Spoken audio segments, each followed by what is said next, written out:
Just last Thursday, May 26, President-elect Marcos Jr., in a complete turnaround, announced to the nation that as president, he will uphold the arbitral award against China.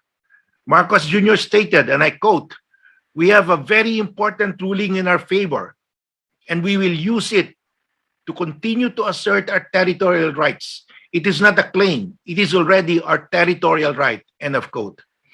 Marcos Jr. even promised to defend our full 200 nautical mile exclusive economic zone in the West Philippine Sea, stating, and I quote, "We will not allow a single square, and maybe make it even smaller, a single square millimeter of our maritime, coastal, and up to 200 nautical mile rights to be trampled upon," end of quote.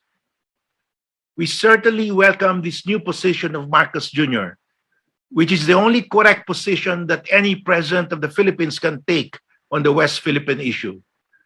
We can now breathe a heavy sigh of relief, as if the strongest geopolitical typhoon forecasted to imminently hit our country since World War II has suddenly dissipated before reaching our shores. We must, however, remain resolute, redouble our efforts, and be ever more vigilant in defending the West Philippine Sea.